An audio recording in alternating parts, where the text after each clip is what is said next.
This is Dissecting the Market. I'm James, and today I want to quickly look over FRX and work out if this actually is a real competitor to Peloton.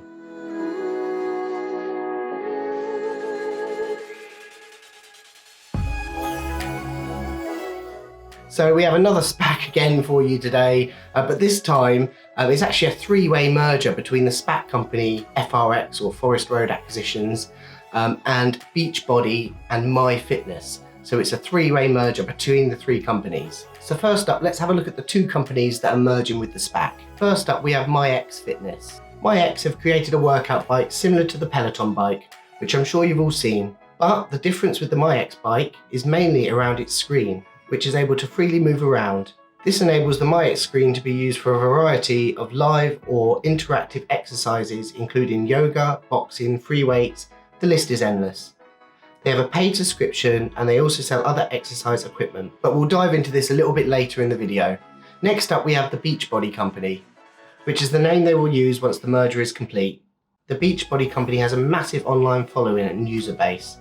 They offer everything from personalized workout videos through to high production value classes in collaboration with studio names like Disney and Marvel. They also offer a range of supplements and give nutritional advice with personalized recipes and supplements. So combining these two companies looks like a bit of a no-brainer. It'll offer consumers under one subscription this whole package ranging from exercise through to nutrition.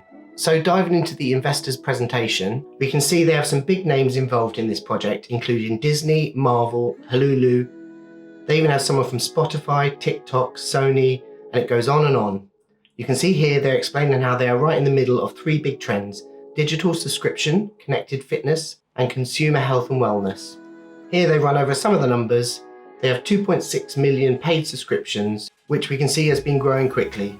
They make a whopping 89% gross margin on digital subscriptions, which is very high compared to most other subscription services. They have a 96% retention rate, so 96% of people stay with the service once signed up, and they already have 180 million streamed views. Skimming through some of this, they're just showing they basically have most popular workout videos on the market, and scrolling down here we can see they have 2.6 million digital subscribers and 400,000 beach coaches, which is huge.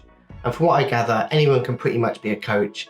They basically get paid if they get followed, similar to YouTube. They obviously have the fitness and nutritional part of the app, and they apparently have 125 million micro-influencers. Here you can see they'll have live on-demand content from names like Arnold Schwarzenegger and LeBron James. So they actually have some of the biggest names you could possibly get involved in this company.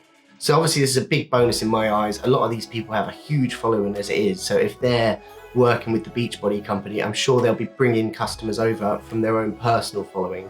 Here you can see they run over some of the prices. So the bike is $1,299 and the subscription is $29 a month, which is about half the price of the Peloton bike. Here you can see they run over some of the revenue from the bike. What's interesting is CNET saying it's basically the best Peloton alternative, period, with just over 27,000 bikes sold already. Here they get into some of the nutritional products. I found this quite interesting.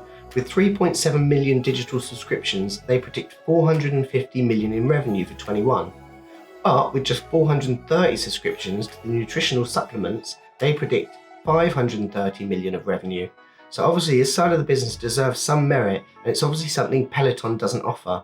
Here they're just showing off some of the different brands and nutritional products they offer, things like shakes and snack bars. And here again they just run over the management team. Just take a moment to look at the wide range of companies these guys have worked with. Everything from Amazon and Intuit, Activision and Red Bull, through to Hewlett-Packard and Siemens. So it definitely looks like a dream team when you look at it on paper, and with celebrities like Arnold Schwarzenegger involved and, like I say, LeBron James, it definitely looks like a winning team to me.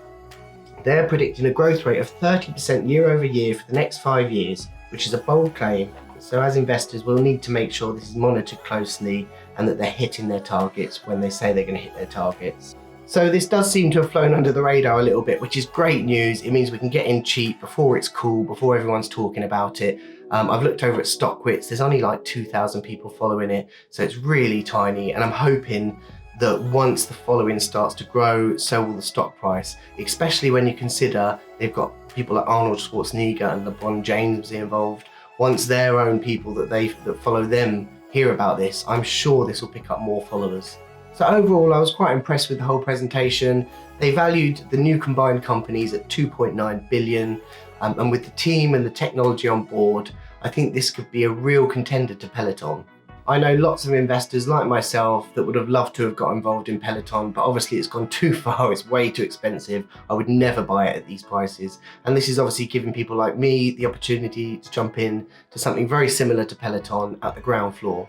Heck, I could even see people like Kathy Woods from ARK Invest getting involved in stuff like this. She's already heavily invested in Peloton and it's done really well for her. I don't see how she wouldn't want to buy this if she saw the details of this merger. Either way, I think for now I'm going to view this as a long-term investment actually. I want some exposure to this sector. Obviously, I will take profits along the way, so hopefully if the price does go up, I will take small amounts out here and there to reduce my position and claim profits along the way. But for the majority of my shares, I'm looking for this as a long-term hold. Obviously, unless something changes drastically in the future. If you found this video helpful and want to see more, don't forget to subscribe to the channel and remember to give the video a thumbs up, it helps with the algorithms. Thanks again for watching, I'll see you on the next one.